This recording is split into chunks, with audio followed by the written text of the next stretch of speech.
दोस्तों, नरेंद्र मोदी सरकार में 75 साल की उम्र में नेताओं के रिटायरमेंट की परंपरा रही है। अब आरएसएस प्रमुख मोहन भागवत ने कहा है कि 75 साल की उम्र होने पर हमें रुक जाना चाहिए और दूसरों को मौका देना चाहिए। मैं आपको याद दिला दूं, इसी साल सितंबर के महीने में प्रधानमंत्री नरेंद्र मोदी 75 साल के होने वाले हैं। तो क्या आरएसएस इशारा दे रही है प्रधानमंत्री नरेंद्र मोदी को कि आप 75 के होने वाले हैं, आपको रिटायर हो जाना चाहिए? क्या पीएम मोदी रिटायरमेंट लेंगे 75 साल की उम्र में? 17 सितंबर को प्रधानमंत्री 75 साल के हो जाएंगे। अब इसी को लेकर लगातार कयासबाजी चल रही है, विपक्ष सवाल उठा रहा है और बहुत सारी बातें हो रही है। पहले आप ये सुन लीजिए कि क्या कहा आरएसएस प्रमुख मोहन भागवत ने। 75 वर्ष की साल जब उड़ी जाती है तब उसका अर्थ यह होता है कि अब आपकी आयु हो गई, अब जरा बाजू हमको करने दो। संघ प्रमुख मोहन भागवत ये जो बात कर रहे हैं, क्या ये वक्तव्य उनका सामान्य ज्ञान की तरह है या फिर वो किसी व्यक्ति विशेष की तरफ इशारा कर रहे हैं? दूसरा बड़ा सवाल ये खड़ा होता है कि अगर वो इशारा कर रहे हैं तो क्या खुद मोहन भागवत, जो कि इस साल 11 सितंबर को 75 साल के होने वाले हैं, तो क्या वो रिटायर होंगे? क्या वो भी रिटायरमेंट लेंगे? क्या उनका इशारा खुद की तरफ भी है कि मैं रिटायर होने जा रहा हूं? और अगर मोहन भागवत, तीसरा सवाल, रिटायर हो जाते हैं तो क्या इससे प्रधानमंत्री नरेंद्र मोदी पर दबाव नहीं बढ़ेगा कि वो भी रिटायर हो जाएं और दूसरों को पार्टी में मौका मिले? अब देखिए, ये जो रिटायरमेंट की बात है, ये कब से उठी? ये अगस्त 2014 से उठी। आप सभी जानते हैं कि 2014 में प्रधानमंत्री बने नरेंद्र मोदी, और जब वो प्रधानमंत्री बने तो सवाल उठा जो पार्टी के वरिष्ठ नेता हैं उनको क्या भूमिका पार्टी में दी जाएगी। तब इजाद किया गया मार्गदर्शक मंडल।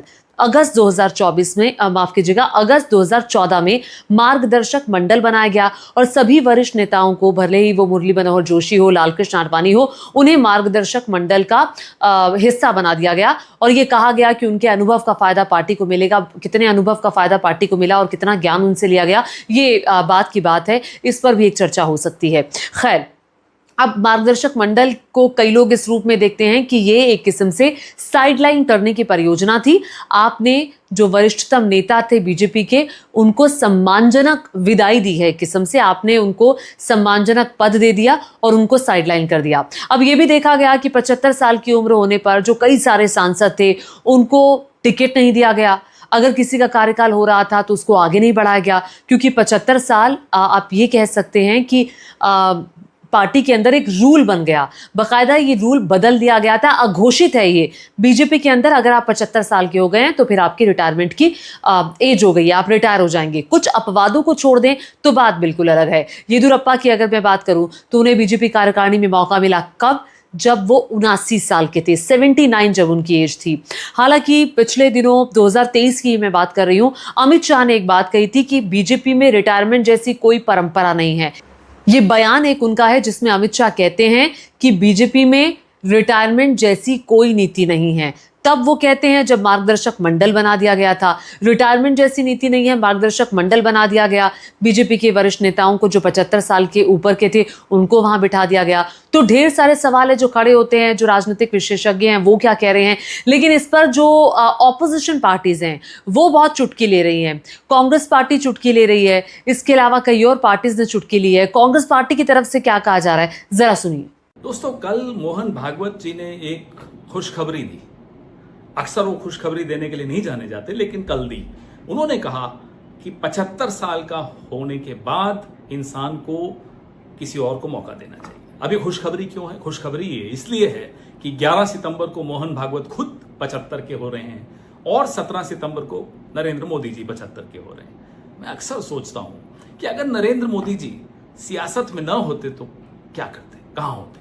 मुझे लगता है वो बॉलीवुड में होते। खैर, अब वो बॉलीवुड में तो नहीं गए, तो बॉलीवुड तो बच गया, लेकिन देश नहीं बच पाया।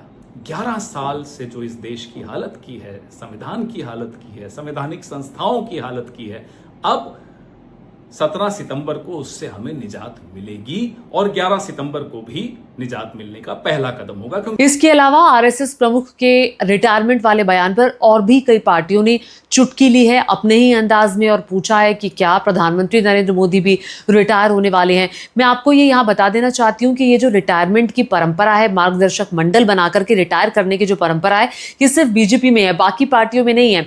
अगर आप देखेंगे मल्लिकार्जुन खड़गे जो कि कांग्रेस पार्टी के अध्यक्ष हैं, उनकी उम्र भी काफ़ी ज़्यादा है, वो 82 साल के हैं और कांग्रेस पार्टी के अध्यक्ष हैं। अब सोनिया गांधी की बात करेंगे तो वो 78 साल की हो गई है, यूपी की चेयरपर्सन है, राज्यसभा की सांसद है। इसके अलावा शरद पवार का जिक्र करना चाहूंगी जिनकी उम्र 84 साल है। और उससे भी अगर आप आगे बढ़ेंगे, देवेगौड़ा जो कि जेडीएस के प्रमुख हैं, देवेगौड़ा वो अध्यक्ष हैं जेडीएस के, उनकी उम्र 91 साल है, 91 है। फारूक अब्दुल्ला 87 साल के हैं, नवीन पटनायक 78 साल के हैं, लालू प्रसाद यादव जो कि आरजेडी के अध्यक्ष हैं वो 77 साल के हैं, नीतीश कुमार 74 साल के हैं, 75 साल के नहीं हुए हैं, 74 साल के नीतीश कुमार बिहार के मुख्यमंत्री हैं। और बाकी पार्टियों में इस तरह की आयु सीमा किसी भी पद को लेकर नहीं है और ना इस तरह का कोई मार्गदर्शक मंडल है। अब मैं आपको बताती हूँ कि राजनीतिक विशेषज्ञों की इस पर अलग अलग राय है। एक बड़े और जाने माने राजनीतिक विशेषज्ञ हैं रशीद किदवई, उनका कहना है कि उन्हें नहीं लगता कि बीजेपी ये कहेगी नरेंद्र मोदी से, प्रधानमंत्री से, कि आप रिटायर हो जाएं, अनलेस और अनटिल उनकी खुद की इच्छा ना हो कि वो रिटायर हो रहे हैं।